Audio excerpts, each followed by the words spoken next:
성경에서 가장 두려운 장, 요한계시록 9장을 탐구하는 여정에 오신 것을 환영합니다. 이 거룩한 책의 페이지를 넘기면 천국과 지옥이 얽혀있는 세상, 상상력을 시험하는 무서운 존재들, 그리고 종말의 사건들이 현실 자체를 변화시키는 비전을 마주하게 됩니다. 이 장은 요한계시록의 중심에 자리 잡고 있으며 인간의 이해를 초월하는 여정으로 우리를 이끕니다. 불타는 산이 바다에 던져지고 끝없는 심연에서 혐오스러운 존재들이 쏟아져 나오는 장면, 그리고 하나님의 인이 없는 자들을 무자비하게 사냥하는 인간과 같은 메뚜기 군대를 목격할 준비를 하십시오. 성경에 언급된 타락한 천사들은 공포와 아름다움이 치명적인 춤을 추는 가운데 생명을 얻게 됩니다. 요한계시록 9장으로 깊이 들어가 봅시다. 하지만 경고합니다. 여기서 마주할 것은 매우 불안하게 만들 것입니다. 현실이 허구를 뛰어넘고 천국과 지옥이 충돌하는 세상에서 종말의 9번째 장이 모습을 드러냅니다.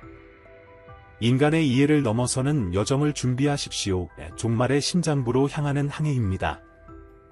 불타는 산이 바다에 던져지고 끝없는 심연이 열려 상상조차 할 수 없는 혐오스러운 생명체들이 쏟아져 나오는 광경을 상상해 보십시오. 하나님의 인이 이마에 없는 자들을 무자비하게 사냥하는 인간 같은 메뚜기 군대가 있습니다. 그리고 타락한 천사들? 그들을 들어본 적이 있겠지만 그들과 마주할 준비가 정말 되어 있습니까? 요한계시록 9장에 오신 것을 환영합니다. 여기서는 공포와 아름다움이 치명적인 춤을 춥니다. 이것이 성경에 따른 진정한 종말이며 당신의 영혼을 충격에 빠뜨릴 것입니다. 준비하십시오. 종말은 생각보다 가까이에 있습니다. 4명의 해방된 악마의 천사들이 지구에 상상할 수 없는 혼돈을 가져오는 모습을 상상해 보십시오. 이 영상을 끝까지 보고 나면 당신은 자신의 존재와 신과의 관계를 다시 한번 깊이 생각하게 될 것입니다. 앞으로 이 세상에서 펼쳐질 일들은 예수 그리스도 안에서 피난처를 찾지 못한 사람들에게 말로 다할 수 없는 공포가 될 것입니다. 이것은 미지의 영역으로 들어가 준비가 되었는지 질문하는 초대입니다. 성경에 나타난 하나님의 7 나팔 심판에 대한 해석을 깊이 탐구하는 여정입니다. 성경의 한 구절을 읽고 멈춰서 과연 이것이 사실인지 깊이 생각해 본 적이 있습니까? 성경은 진리의 원천이며 그 모든 말씀은 오류가 없다는 것은 의심의 여지가 없습니다. 이를 바탕으로 저는 여러분을 요한계시록에 묘사된 하나님의 7 나팔 심판을 탐험하는 여정으로 초대하고자 합니다. 이해를 돕기 위해 이 7 나팔 심판은 대환난이라는 기간 동안 일어나며 이는 교회의 휴거 이후에 발생하는 사건입니다. 첫 번째 심판에서 성경은 불과 피가 섞인 우박이 지구에 내린다고 설명하고 있으며 그 결과로 많은 식물과 나무가 파괴됩니다. 좀 더 구체적으로 말하자면 세계 나무의 3분의 1이 이 천상의 불에 의해 소멸되고 모든 풀이 불에 탄다고 기록되어 있습니다. 두 번째 심판에서는 거대한 불타는 산이 바다에 던져져 바다 생물과 항해 중인 배들에게 파괴적인 영향을 미칩니다. 바다의 3분의 1이 피로 변하고 3분의 1의 배들이 파괴되어 침몰하며 모든 해양 생물의 3분의 1이 죽습니다. 세 번째 심판에서는 거대한 별이 하늘에서 떨어져 강과 물의 3분의 1을 오염시킵니다. 이 사건으로 인해 이 물을 의존해 살아가는 많은 생명체들이 죽게 됩니다. 이 별은 수구로 알려져 있습니다. 네 번째 심판에서는 태양, 달, 별의 3분의 1이 어떤 형태의 천체 재해에 의해 타격을 받아 낮과 밤의 3분의 1이 어두워지며 정상적인 낮과 밤의 주기가 변경됩니다. 다섯 번째, 여섯 번째, 일곱 번째 나팔은 새 재앙으로 알려져 있습니다. 다섯 번째 심판에서 정말로 무서운 일이 벌어집니다. 성경에 따르면 끝없는 구덩이가 열리고 메뚜기들이 풀려나서 하나님의 인을 받지 못한 사람들을 괴롭힙니다. 이 메뚜기들은 독특하고 무서운 외형을 가지고 있습니다. 그들은 금관을 쓴 갑옷을 입은 말처럼 보이며 사람의 얼굴을 가지고 있습니다. 그들의 머리카락은 여인의 머리카락처럼 길고 이빨은 사자의 이빨처럼 날카롭습니다. 그들의 날개에서 나는 소리는 행진하는 군대의 소리와 비교되며 그들의 꼬리는 정갈처럼 생겨서 참을 수 없는 고통을 주는 독침을 가지고 있습니다. 이 광경은 누구라도 두려움에 떨게 할 것입니다. 그렇다면 왜 이 모든 것을 여러분과 공유하는 걸까요? 저는 여러분이 중요한 결정을 내려야 하기 때문에 이 이야기를 하고 있습니다. 누가복음 21장 36절은 우리가 항상 깨어 기도하여 다가올 일들을 피하고 인자 앞에 설 수 있도록 권면합니다. 성경은 우리가 항상 경계하고 있어야 한다고 가르칩니다. 주님이 그분의 교회를 모으러 돌아오실 때 그분은 그분을 위해 충실하게 살아가는 사람들을 위해 오실 것입니다. 이 모든 일은 눈 깜짝할 사이에 일어날 것입니다. 여러분은 경계를 늦추지 않고 있습니까? 끊임없이 깨어 있습니까? 정말로 그리스도의 가르침을 따르고 있습니까? 이제 요한계시록 12장 12절의 의미를 깊이 탐구하고자 합니다. 이 구절은 이렇게 선포합니다. 그러므로 하늘과 그 안에 거하는 자들은 즐거워하라. 그러나 땅과 바다는 화 있을진저 이는 마귀가 자기 때가 얼마 남지 않은 줄을 알고 크게 노하여 너희에게 내려갔습니다. 이 구절을 통해 우리는 마귀가 지상에 존재한다는 것을 유추할 수 있습니다. 성경은 땅과 바다에 화가 있을 것이라고 경고합니다.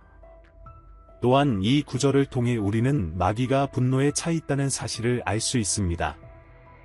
사실 성경은 사탄이 자기 시간이 얼마 남지 않았음을 알고 분노가 넘친다고 말합니다.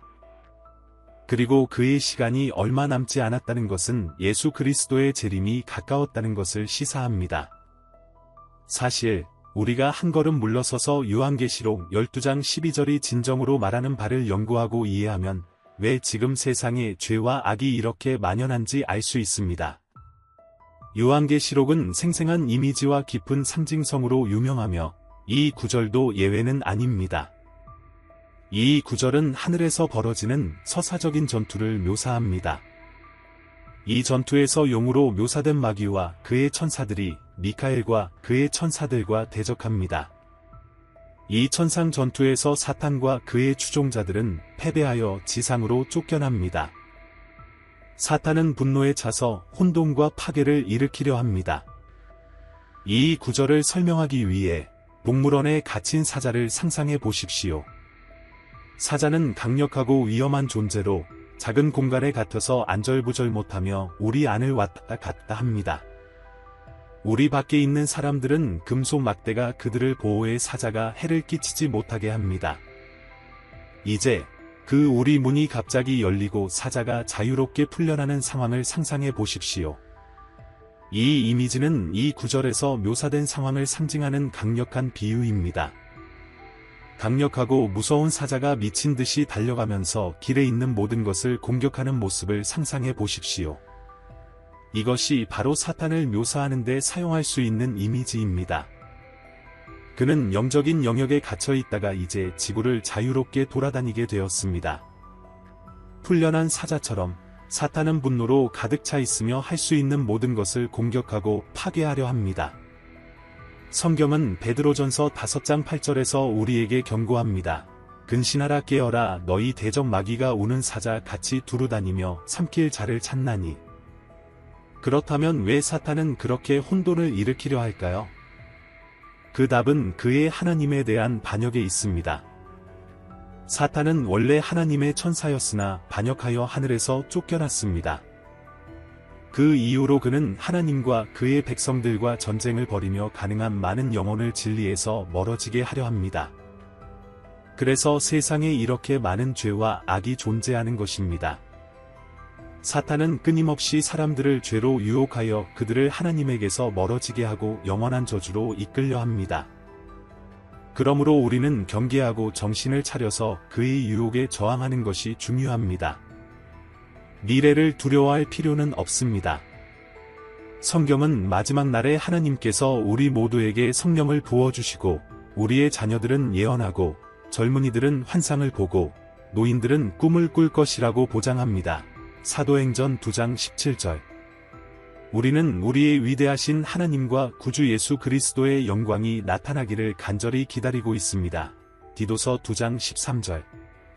성도로서 우리는 주님이자 구세주이신 예수 그리스도의 재림이라는 복된 소망을 가지고 있습니다. 성경은 요한복음 14장 2대 3절에서 우리에게 아름다운 약속을 제공합니다. 내 아버지 집에는 거할 곳이 많도다. 그렇지 않으면 너희에게 일렀으리라. 내가 너희를 위하여 거처를 예비하러 가노니 가서 너희를 위하여 거처를 예비하면 내가 다시 와서 너희를 내게로 영접하여 나 있는 곳에 너희도 있게 하리라. 이것은 정말 기쁜 소식입니다. 하나님은 이 세상의 악을 끝내고 우리를 천상의 거처로 다시 데려가실 계획을 가지고 계십니다. 비록 우리는 아직 그 약속된 날을 기다리고 있지만 주님은 그분의 무한한 지혜로 우리에게 분명한 징조를 주셔서 그 신성한 순간이 가까이 다가오고 있음을 깨닫게 해주셨습니다. 하나님께서 우리에게 이러한 징조들을 주신 이유는 우리가 마지막 때가 가까이 왔다는 것을 분별할 수 있도록 하기 위함입니다. 성경, 우리의 신성한 안내서는 우리에게 깨어나라고 부르고 있습니다. 주님은 우리가 하늘과 땅을 주목하고 심판의 날의 불가피성을 인식하기를 원하십니다. 여러분은 어떨지 모르겠지만 제가 읽고 이해한 바로는 천국은 훨씬 더 매력적인 곳으로 보입니다. 눈물이 없고 슬픔이 존재하지 않으며 기쁨과 평화만이 가득한 곳 말입니다. 이 세상의 고통과 재앙에서 벗어나 주님의 임재 안에 영원히 있는 모습을 상상해 보십시오. 우리의 초점은 예수 그리스도와 올바른 관계를 맺고 유지하는 것에 있어야 합니다. 그래서 우리가 그분 앞에 설 때 잘하였도다 착하고 충성된 종아 라는 말을 들을 수 있기를 바랍니다. 사랑하는 성도 여러분, 매일 우리는 선택을 해야 합니다. 우리는 미래를 두려워할 필요가 없습니다. 결론적으로 저는 사도행전 2장 17절에 기록된 희망의 메시지를 남깁니다. 하나님이 말씀하시기를 말세에 내가 내 영을 모든 육체에게 부어주리니 너희의 아들들과 딸들은 예언할 것이요 너희의 젊은이들은 환상을 보고 너희의 늙은이들은 꿈을 꾸리라. 성경의 역사를 형성한 인물들이 누구인지 궁금해 본 적이 있습니까? 그들의 삶, 역사적 맥락, 그리고 그들이 세상에 미친 영향을 이해하고 싶으신가요? 성경 지식을 깊이 있게 배우고 싶다면 저희와 함께 완전히 온라인으로 공부해 보시기를 초대합니다. 성경의 주요 인물들, 그들이 살았던 시대와 장소, 그들의 역사적 배경, 가족과의 연결성 등 많은 내용을 배울 수 있습니다. 고정된 댓글에서 필요한 모든 정보를 확인하실 수 있습니다. 요한계시록 9장의 분석을 마치면서 이 종말론적 비전의 힘과 영향을 부정할 수 없습니다. 이 장은 우리가 초자연적인 것, 신비한 것, 그리고 무서운 것의 깊이를 고려하게 만듭니다. 요한이 묘사한 이 시나리오는 악몽 같은 비전으로 우리로 하여금 신앙, 구원, 인간의 운명에 대한 복잡성을 성찰하게 합니다. 공포와 아름다움, 선과 악에 직면하며 우리는 성경에 따르면 종말이 우리가 생각하는 것보다 가깝다는 것을 상기하게 됩니다. 요한계시록 9장을 어떻게 해석하든지 간에 한 가지는 분명합니다. 이 성경 구절은 우리의 신앙, 영적인 준비 상태, 그리고 신과의 관계를 성찰하게 만든다는 것입니다. 이번 탐구가 우리 모두에게 믿음과 상관없이 자기 성찰과 반성의 기회가 되었기를 바랍니다. 진실은 요한계시록의 여정이 아직 끝나지 않았다는 것입니다. 앞으로 펼쳐질 내용은 흥미롭고도 불안한 만큼 깊은 탐구를 요구합니다. 성경의 깊이를 계속 탐구하며 이러한 종말론적 비전의 더 깊은 의미를 이해하려 노력합시다. 다음 영상에서 다시 만나요.